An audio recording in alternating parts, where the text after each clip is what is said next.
Okay, do I have control or are you advancing the slides? I'll be advancing for you. So. Okay, go ahead. So disclosure, neither I nor Ms. Sodergren have any potential conflicts of interest to disclose. This program is for educational purposes and does not constitute legal advice. If you have specific legal questions for your site, it's best to pose those to an attorney that you have on retainer. I would also like to acknowledge contributions of Dr. Robert Stein with the KGI School of Pharmacy in the development of this presentation. He contributed significantly, but is recovering from an illness and is unable to join us this evening. Now, starting with our learning objectives, upon successful completion of this program, our participants should be able to identify the requirements for e-prescribing medications in California, should be able to identify the responsibility of pharmacists for determining whether a prescription which is not e-prescribed falls within one of the valid exceptions, and should be able to articulate procedures for controlled substances in the event the receiving pharmacy is not able to fill the prescription.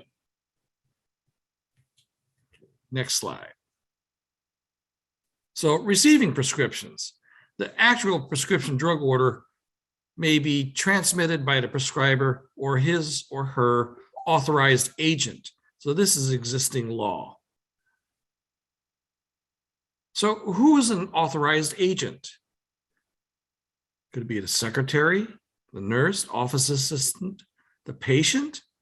Well, according to current law, is someone that's designated or instructed by the prescriber to do so. So just because it's a nurse doesn't automatically make the nurse an authorized agent. For example, a nurse couldn't call in a prescription for her child or some other family member absent authorization from that prescriber. So what are the implications for e-prescribing? Because a prescriber shall not share his or her electronic prescribing credentials with anyone, authorized agents cannot transmit an e-prescription on behalf of the prescriber. Now, on the other end, receiving prescriptions. An oral prescription must be received by a pharmacist. Of course, it can be by an intern acting under the supervision of a pharmacist. The prescription must be reduced to writing prior to dispensing, should occur immediately after receiving the oral prescription.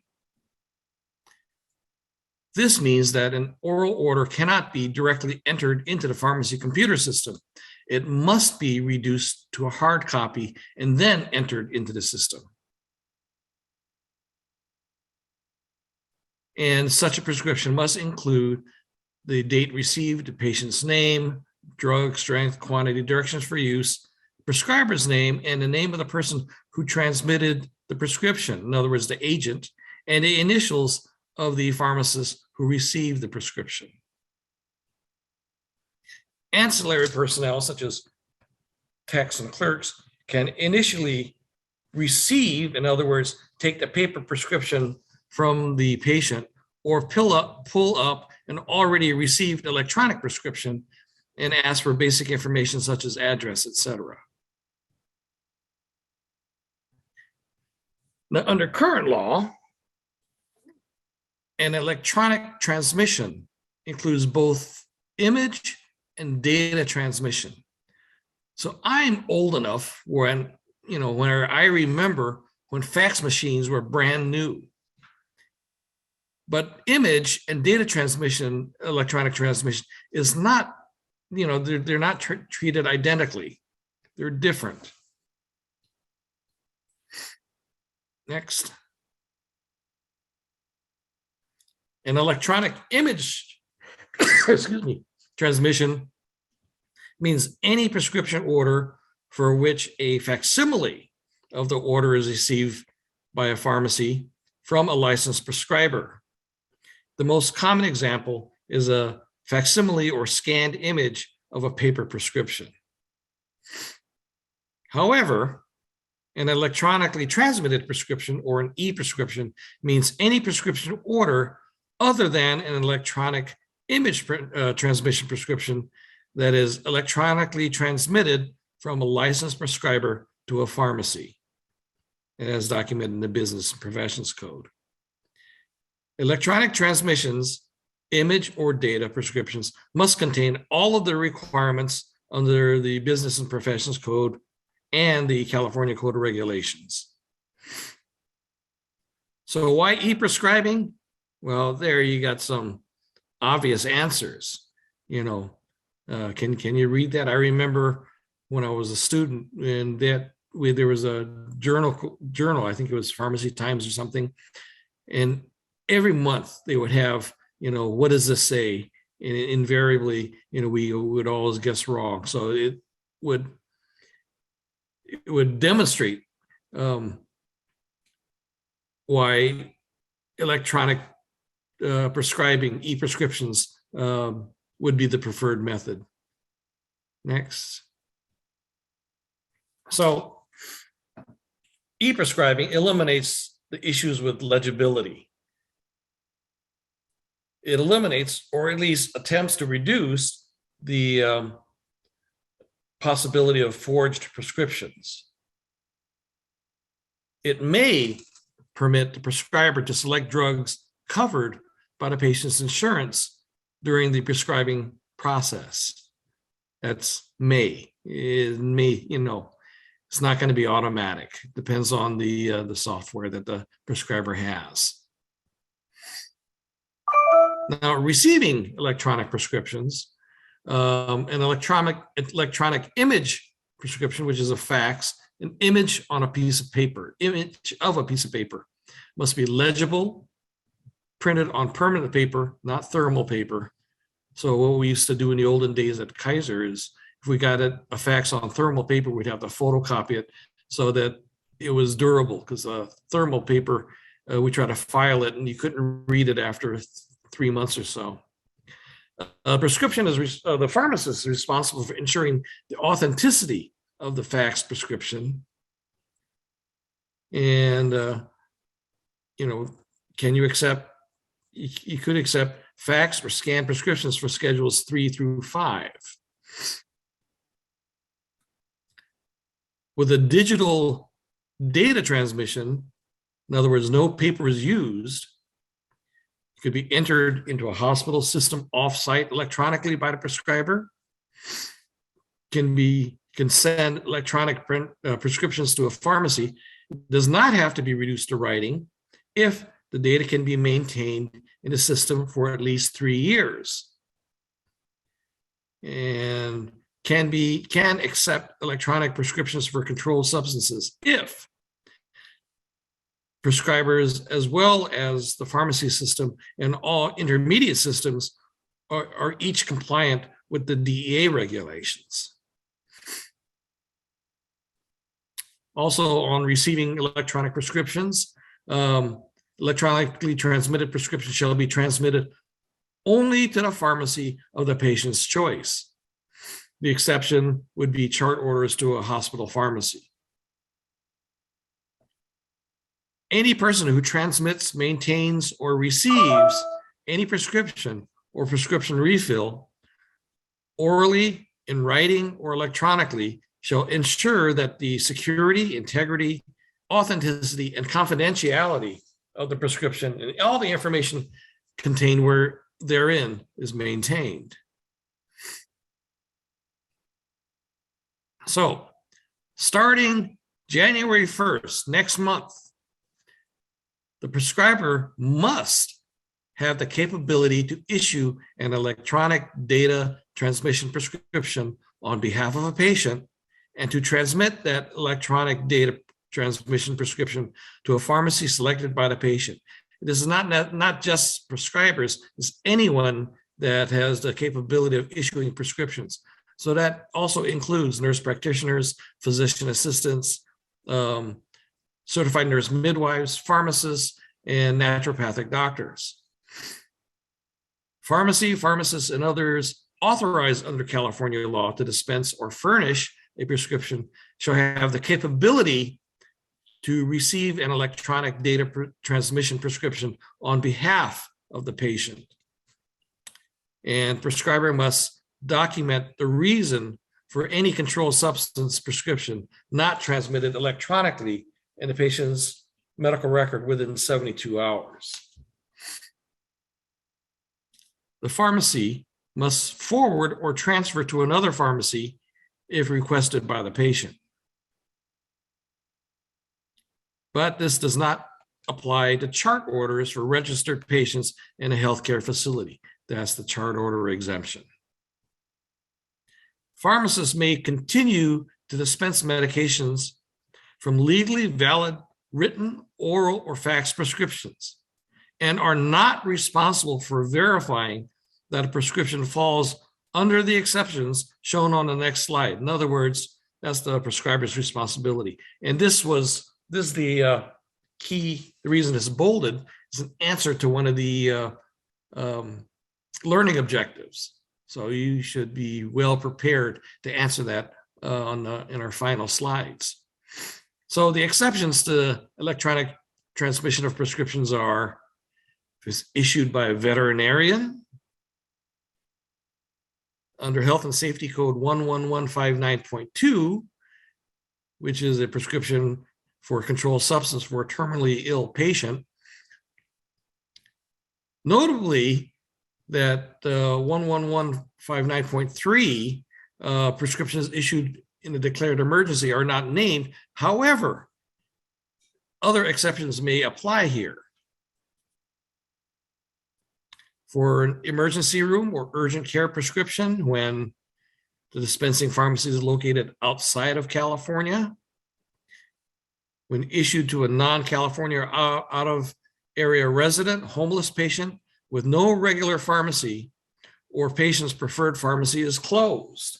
So the patient doesn't know where he's going to get it filled. He has to look for one. But it must still be, the prescriber still must be able to issue the prescription electronically. It's just not transmitted. So there has to be an electronic record of it. Other exceptions to the electronic transmission of prescriptions when the prescriber and dispenser are the same entity. So if you're a pharmacist and you're furnishing self-administered hormonal contraception pursuant to the protocol, you're writing the prescription. You don't have to send an electronic prescription to yourself, all right? That one you just use your normal processes and document as such. Due to technical difficulties, including changes due to NCP-DP script standards updates, and where the prescriber believes e-prescribing would result in an unacceptable delay in therapy, this would fit the 11159.3 exception for written controlled substance prescriptions, not on a California security prescription form. How does the new law affect orders for an inpatient in the hospital? And I have to disclose that this is my interpretation of law and is neither endorsed nor does the state board say anything against it, as my interpretation. So Business Professions Code 4019 exempts chart orders from the requirements of Business and Professions Code 4040. An order entered into the chart or medical record of a patient registered in a hospital or a patient under emergency treatment in a hospital by or on the order of a practitioner authorized by law to prescribe drugs shall be authorized for the administration of the drug from the hospital floor or ward stock furnished by the hospital pharmacy or under licensure granted under section 4056, and shall be considered to be a prescription if the medication is to be furnished directly to the patient by the hospital pharmacy or another pharmacy furnishing prescribed drugs for hospitalized patients. In other words, one of these hospitals that are smaller than 100 beds that are not required to have an in-house pharmacy, provided that the chart or medical record of the patient contains all the information required in section 4040 and 4070, and the order is signed by the practitioner authorized by law to prescribe drugs. If he or she is present when the drugs are given, or if he is not present when the drugs are given, the order shall be signed either by the attending physician responsible for the patient's care at the time the drugs are given to the patient, or the practitioner who ordered the drugs for the patient on the practitioner's next visit to the hospital. So basically, it's the long-winded way of saying, it's chart order exemption, and the orders, the rules are different for a hospitalized patient. Does this new law affect orders for a resident in a skilled nursing facility? Well, the new law affects the transmission of prescriptions to a pharmacy. This language is in the first page of Business Profession 688. It says to a pharmacy, not to a skilled nursing facility, which not all prescriptions will be for medications. Some of the prescriptions are for treatment, for therapy, physical therapy, speech therapy. This would be covered under Business Profession 4072, which is oral electronic transmission of prescriptions by a nurse or other healing arts licentiate at the healthcare facility. Further, procedures for such prescriptions for controlled substances are outlined in Health and Safety Code 11167.5. You have to look it up, but basically, this issuance of oral electronic transmitted prescriptions for a patient of patients of certain licensed facilities or agencies or hospice requirements. Okay. So I'm going to turn this over to Ann Sodergren. Thank you.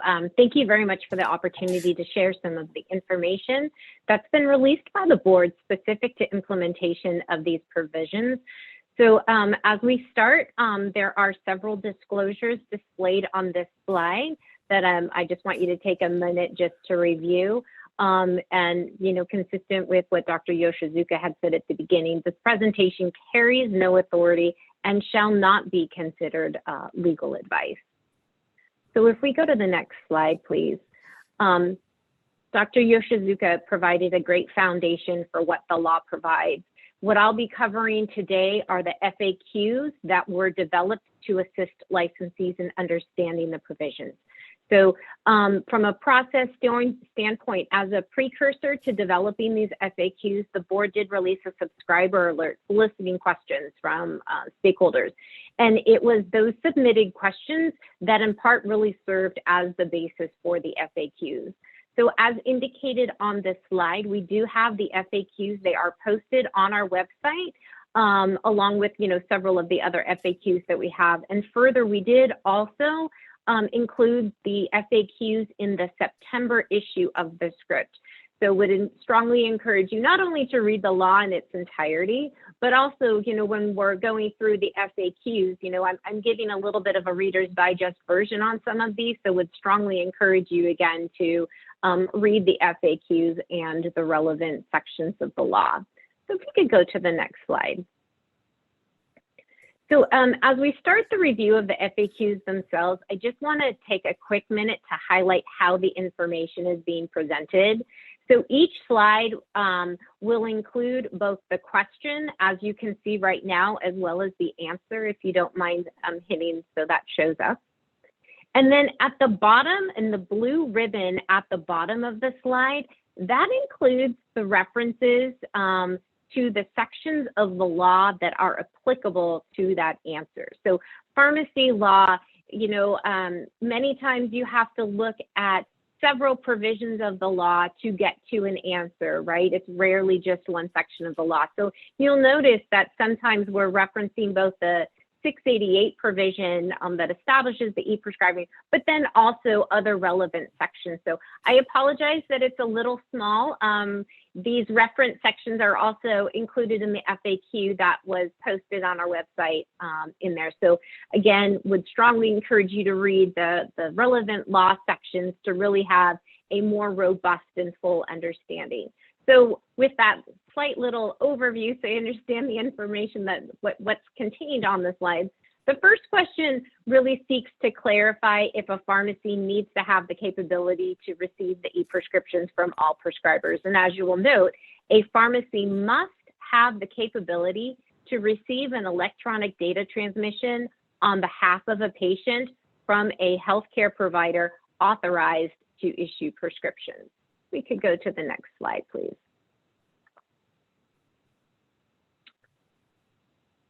So further, the provisions apply both to controlled and non-controlled substances in response to this question.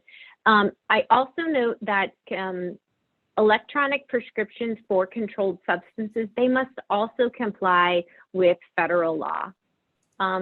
I want to note that throughout our FAQs, you'll note that there are many times that we are recommending that practitioners contact their respective regulatory boards. These FAQs are intended for pharmacists, but many times are also reviewed by other healing arts practitioners. So you will see that as a theme throughout the slides as well.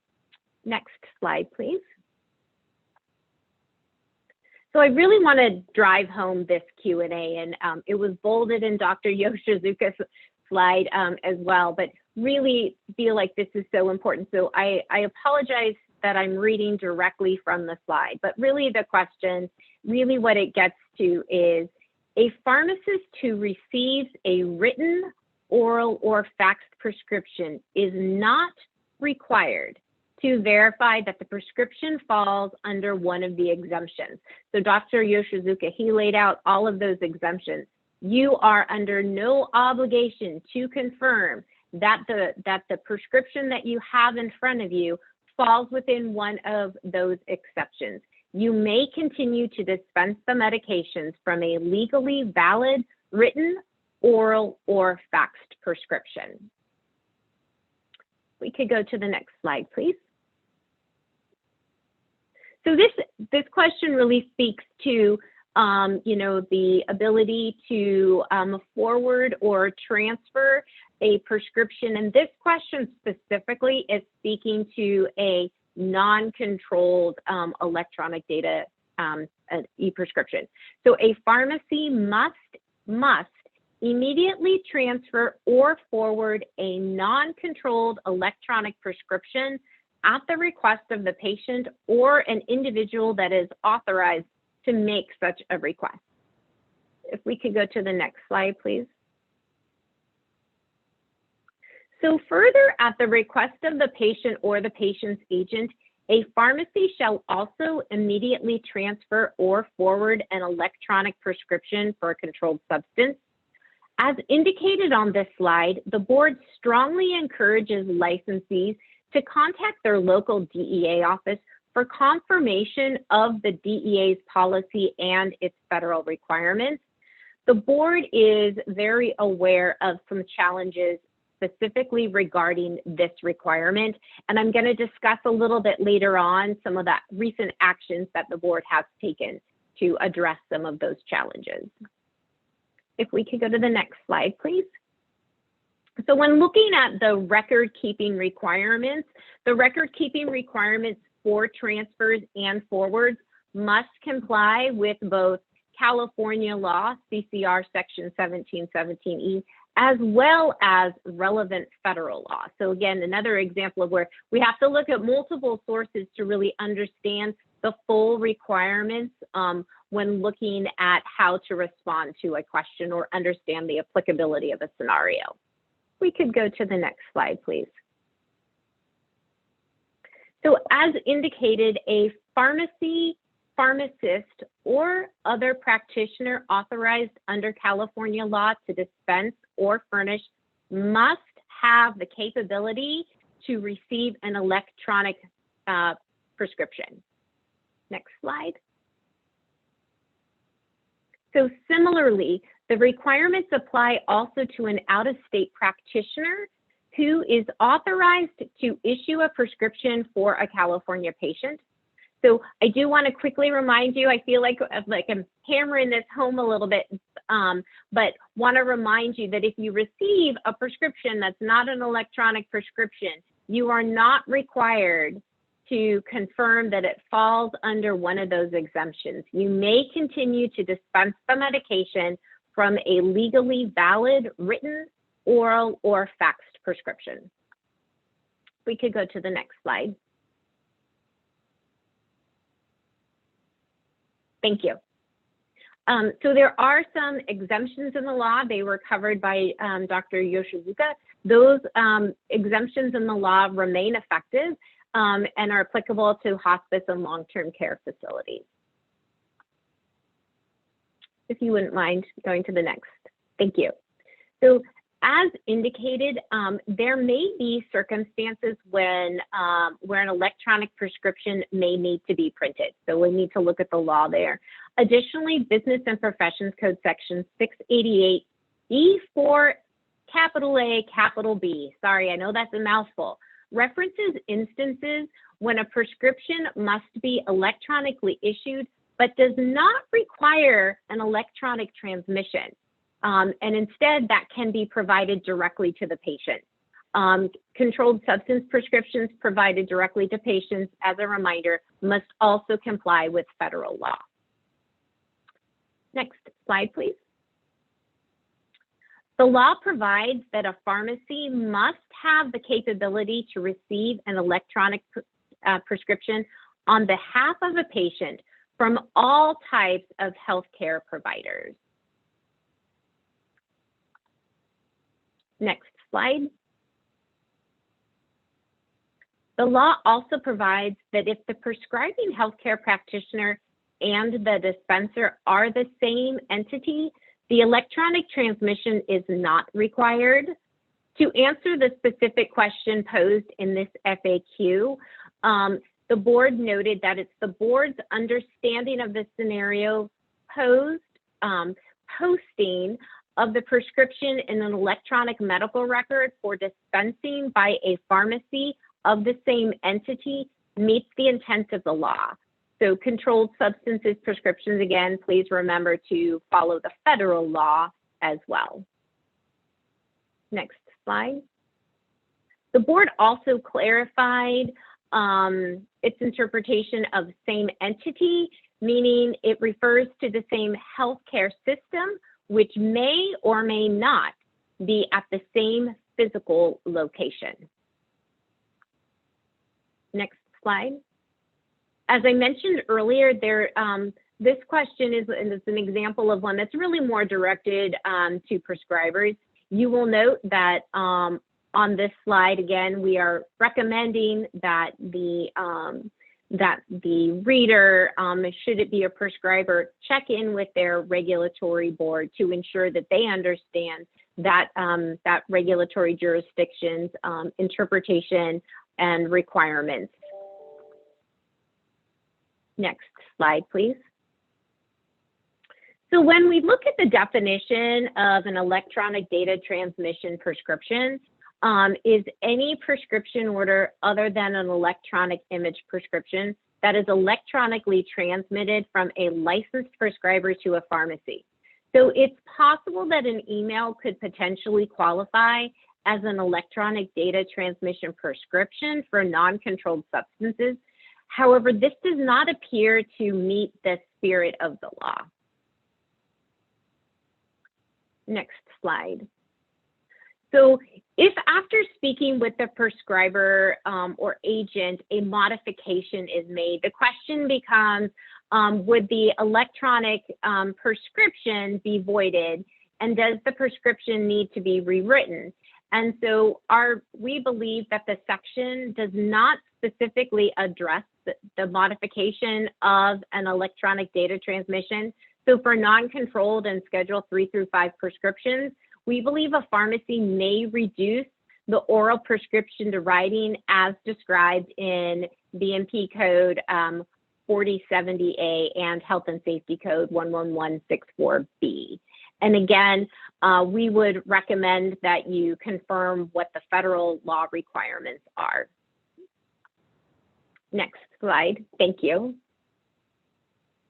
So the law is clear that pharmacists have no requirements to notify a respective regulatory agency of issues of noncompliance. So you are under no obligation to, for example, contact the medical board and say this physician's not doing it. You're under no obligation. You can choose to do so, but you are certainly not required to do so under the provisions of the law. We could go to the next. Thank you. So Business and Professions Code Section 688K, it does indicate that this section, the requirements for e-prescribing, do not apply for inmates that are under the jurisdiction of the Department of Corrections and Rehabilitation.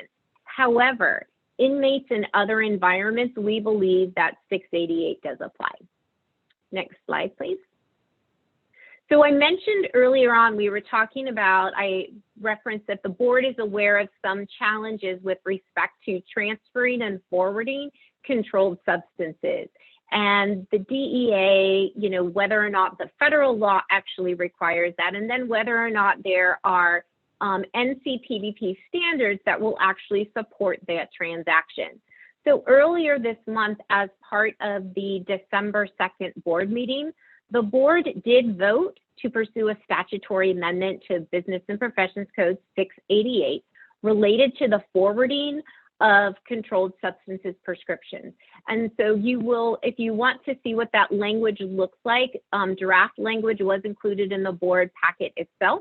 Essentially what the board is seeking to clarify, should be able to have it enacted, is provisions that state that the transfer and forwarding would not be required if it would violate any state or federal law, or if there is no NCPDP standard to support it.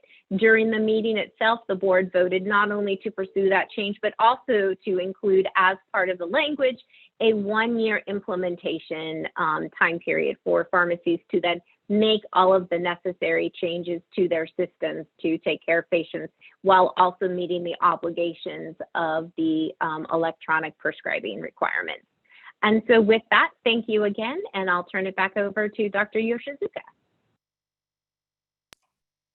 Okay, before I start on the technical considerations, I want to emphasize one point that Ms. Sodergren had made.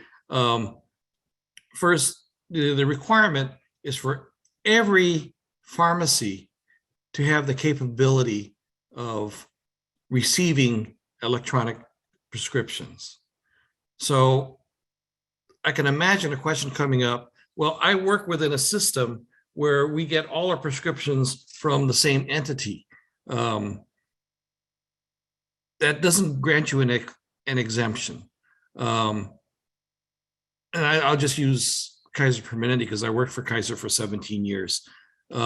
We did receive prescriptions at Kaiser from outside prescribers. We would get prescriptions from dentists and other prescribers. And, you know, as such, even though prescribers within the same entity are not required to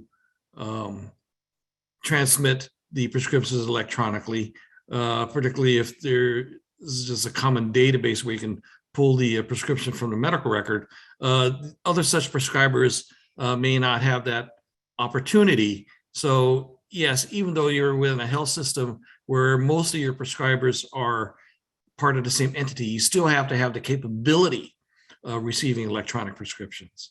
So let's talk about some of the technical considerations in the new electronic prescription world. So in 2017, the DEA issued a clarification letter that permitted an exception to the forwarding of an unfilled controlled substance e-prescription, including Schedule 2, notwithstanding 21 CFR 1311.25. So forwarding meant transmitting an unfilled e-prescription to another pharmacy. For example, in an e-prescription is received by pharmacy A, the patient requests or other situations dictate that the e-prescription be filled at pharmacy B. Then the unfilled e-prescription is forwarded from pharmacy A to pharmacy B. The problem, at that time, there was not a transaction type in the NCPDP standards that would permit an unfilled e-prescription to be conveyed electronically between pharmacies. This is one of those times where we're thankful that we're not the leader of the pack. New York State has had this law in effect for the past 3 years, so they had to endure the bumps and bruises.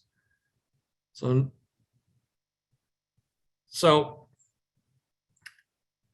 in 2017, the DEA issued a clarification letter that permitted an exception, okay,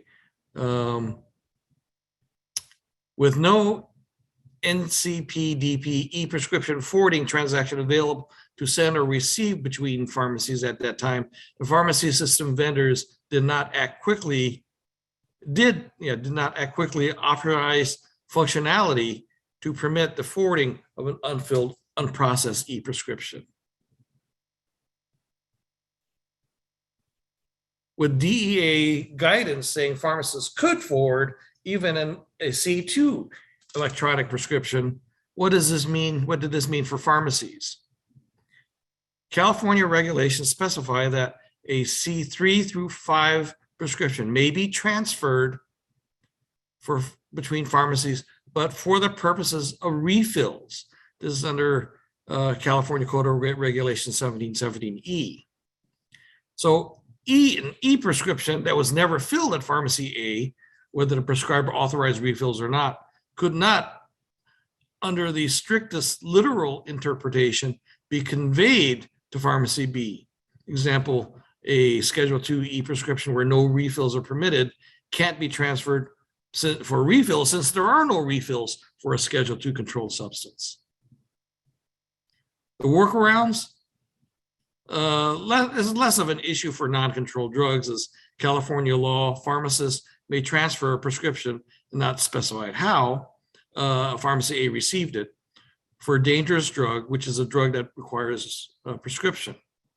Direct communication between pharmacists at pharmacy A and pharmacy B then ensues.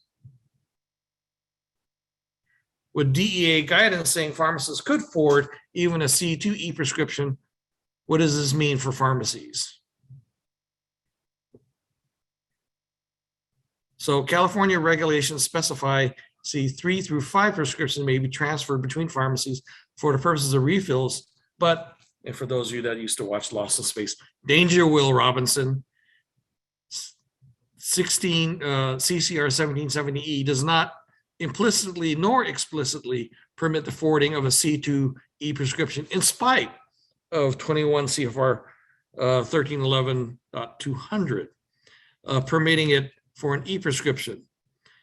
That rule is stricter in the California statute or regulation law that applies and should be heeded. Next. On November 19th, 2021, the DEA issued a notice of proposed rulemaking that would impose obligations or regulatory requirements on pharmacies wishing to transfer unfilled electronic prescriptions for controlled substances. Note the use of transfer of an unfilled ERX is what has been referred to as forwarding of an ERX. The patient must request a transfer. The transfer must be communicated between 2 licensed pharmacists. The prescription must remain in electronic form. The contents of the prescription required by Part 1306 must be unaltered during the transmission. And that transfer must be allowed under state law. So it requires specific state action. The pharmacist transferring the electronic prescription must update the electronic prescription record to note that the prescription was transferred. So also, the DEA issued a proposed rulemaking. This is proposed to impose obligations and regulatory requirements of pharmacies wishing to transfer unfilled electronic prescriptions for controlled substance. The transferring pharmacist must also update the prescription record with the following information: the name and address of the DEA and DEA registration of the pharmacy to which the prescription was transferred, the name of the pharmacist receiving the transfer, and the name of the transferring pharmacist and the date of the transfer. The pharmacist receiving the transferred prescription must record the transferring pharmacy's name, address, and DEA registration number, the name of the transferring pharmacist, the date of the transfer, and the name of the pharmacist receiving the transfer. All records documenting the transfer must be maintained for a period of 2 years. Remember, in California, retention period is a minimum of 3 years. So you, in California, you retain it for 3. Next. Okay, so that was pretty much it. Remember, these are proposed rulemaking. Rulemaking, like the Board of Pharmacy, they have to allow time for public feedback, and so they're going through that process now, and that's what Ms. Sodergren was talking about, waiting for the DEA actions so that the feds can update the rules to accommodate what's been going on in New York for the past 3 years. So, first test question: what are the requirements for e-prescribing medications in California effective January 1, 2022? Is that all prescribers must be capable of transmitting prescriptions electronically, and all community pharmacies must be capable of receiving electronic prescriptions. Only controlled substances must be transmitted electronically. Pharmacists who issue prescriptions are exempt from the e-prescription requirement, or all e-prescriptions must be reduced to writing or hard copy. And the answer is, you have to hit enter. Actually, the answers weren't provided. I'm sorry? The answer wasn't provided on the next slide. Well, it's included in the animation. Hit enter. Oh. There you go. Answer is A. At least Lisa got the answer right. She put it in the chat. All right, next question.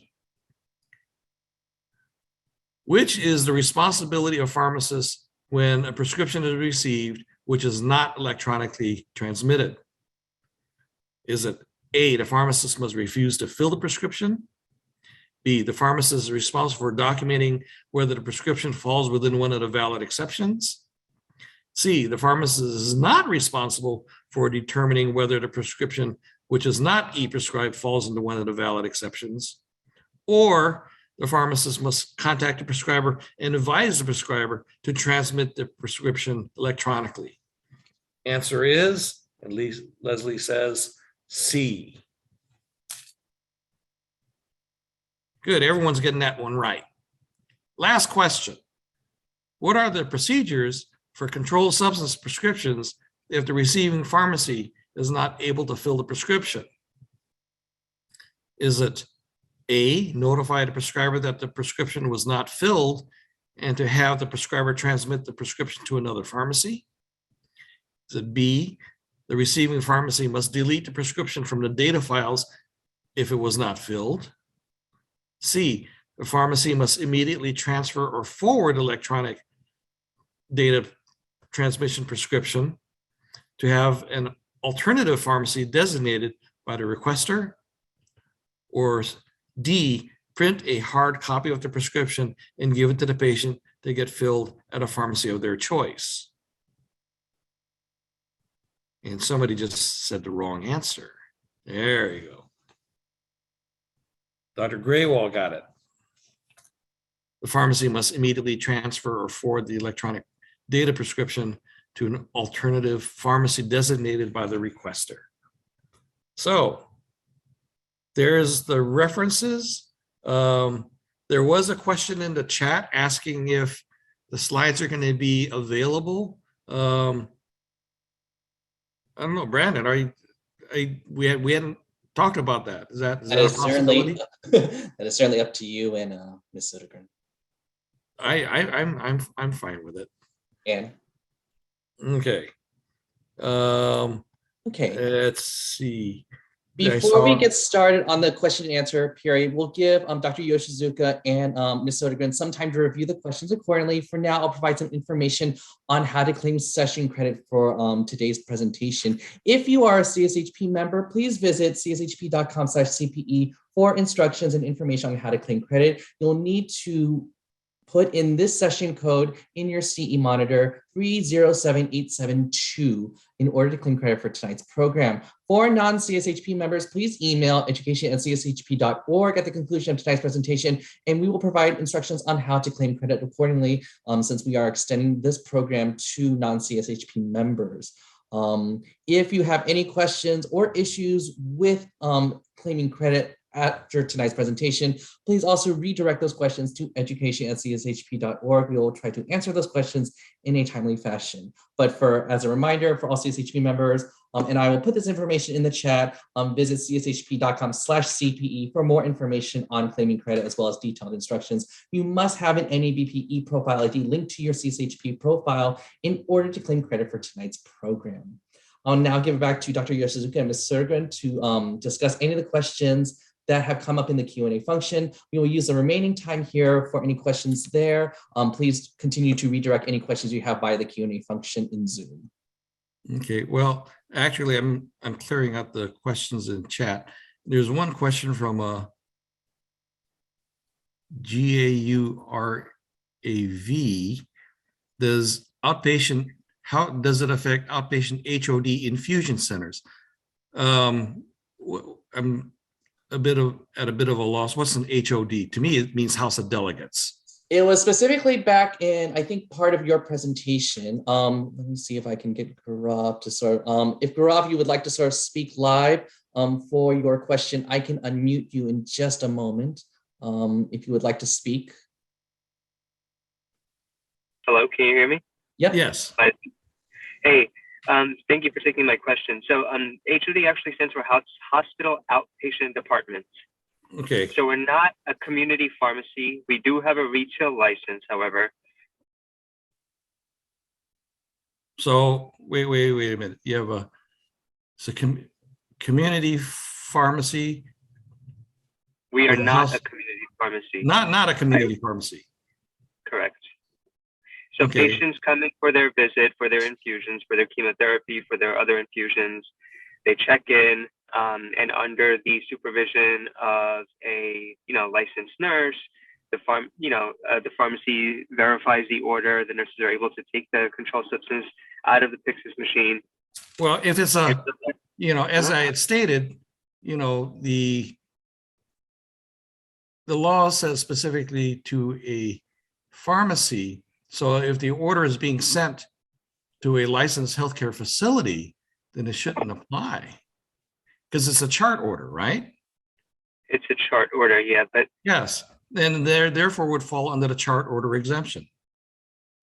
The thing is, not all the orders are technically entered via CPOE. Some are entered into electronic template, and so I don't know, with respect to my next question that I posted in the Q&A, what exactly constitutes an electronic transmission of a prescription?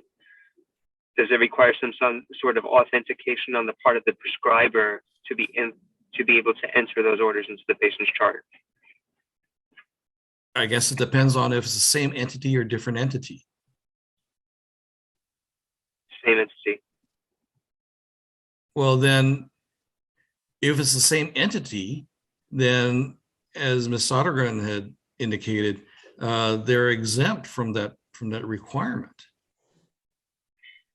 Now, we also have orders coming in via paper orders because some of these physicians, they are external to the organization, and they work in a private practice. Yeah, as was stated multiple times, the pharmacy is not required to verify that a prescription that's received, not electronically transmitted, falls within one of the exceptions. You're under no obligation to report that, although you may if you wish.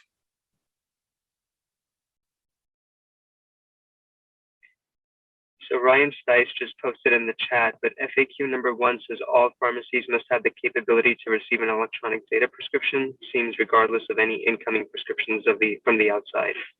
Right. That's what I said.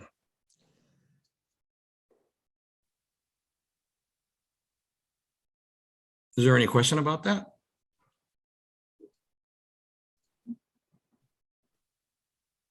I guess not. Okay. Then I think that was all from the chat. Let's go to the question and answer. Can a patient still, oops, everything's moving around. Can a state patient still request prescriber for a written prescription if it's not for a controlled substance? They could.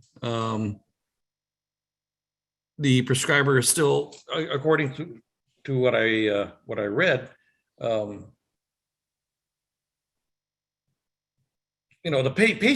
patients can ask for anything. It doesn't necessarily mean that the prescriber has to meet the patient's request. But from the pharmacist's end, the pharmacist is not obligated to verify that a prescription that's not electronically transmitted falls within one of the exceptions. And Lori asks, what about Department of Defense, VA, so on and so forth? As long as it falls on a federal, as they call it, reservation, federal reservation is, is exempt from California law. They use their own rules. So they do, however, have to follow their own rules. And of course, they have to follow the rules of the federal government, which would be the DEA. For patients going from a SNF to home, patients are generally discharged with a paper RX. Will these prescriptions need to be issued via e-prescription? I believe so. It's not emergent and it's not urgent care. So, and all of the prescribers will need to be able to have the capability of doing this.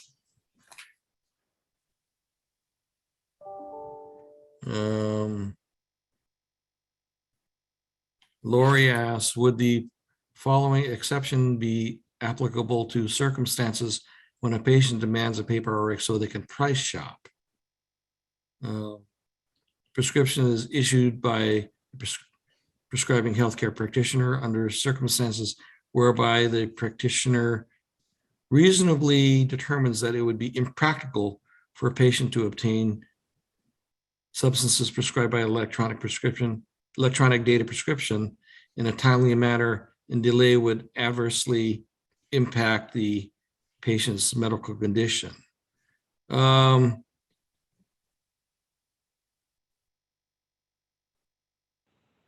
If I can jump in, sorry. Some of these Okay. questions feel like they're a little bit more facing for the prescriber boards as opposed to maybe the pharmacy, what a prescriber can do if a patient requests this. I would suggest that maybe those questions be directed to the relevant or the prescribing art, the prescribing boards to get their interpretation, because the board would not be enforcing this. And I'm sorry, I don't mean to interject. I apologize, Dr. No, that's good. Yoshizaki, but I some of these appreciate questions feel a little bit more like they're great questions. I would probably check in with those healing arts boards. Again, I feel like we're a little bit like a broken record player, because when the prescription comes in, right, at the pharmacy, you're under no obligation to confirm that it has fallen under one of these exceptions. So in the case, of this question from Dr. Henzik, right, the pharmacist that's presented with the prescription would not need to ask the patient, well, why are you giving it to me in paper, right? Why did they not, e-prescribe it? You're under no obligation to ask for that. You're just going to, if it's a legally written, oral or fax prescription, you can just continue to proceed and dispense and take care of the patient in the manner in which you're accustomed to doing. I apologize for the interruption. No, that's good. That's good. Thank you. And I think the next question is for you anyway. It has to do with the frequently asked question number 1. Capability of a pharmacy to receive an electronic data prescription. Is there differentiation between a PHY pharmacy and an HSP? And what about a PHY pharmacy that dispenses medications for patients in a healthcare facility? So I do believe that there's an FAQ specific to that, but if it's a pharmacy, you must have the capability. The law doesn't draw a distinction. Okay. What constitutes an electronic prescription? Does an electronic template in the EHR asking pharmacists to prescribe satisfy this new law? And I don't know, I'm not that familiar with it. Is that template capable of transmitting to an outside pharmacy? Rob, if you'd like to speak, I've unmuted you. I'm sorry? Oh, I've unmuted the person if they wanted to speak and okay. by that question. Hey, can you guys hear me? Yes. Okay. Thank you for taking my question again. So this relates to, so we're a pretty big organization, and we have multiple providers from throughout the NorCal area sending us prescriptions for both controlled and non-controlled substances. This relates to essentially, sending us a secure message within our EHR, listing the requirements for the prescription. Because it's all contained electronically within the EHR, does this satisfy this new law, or does it? It sounds like, is this within the same entity? Yes, it is. Well, then it is exempted from it. Okay, and controlled substances are also? Yeah, but it still has to meet federal law. Okay. Joseph Lee, is there any grounds in this new law for pharmacists to refuse a verbal prescription in lieu of, for example, promethazine and codeine in lieu of electronic prescription? This law only has to do with the transmission. There's no requirement for you to fill it. If you feel that the prescription that you're receiving would be a violation of the doctrine of corresponding responsibility, you are under an obligation not to fill it, until all of the red flags are resolved. I've seen a lot of cases before the board that where pharmacists didn't act properly under the doctrine of corresponding responsibility. So this only has, this new law only affects the transmission. It doesn't alleviate the pharmacist's responsibility for ascertaining that a prescription for a controlled substance is for a legitimate medical purpose.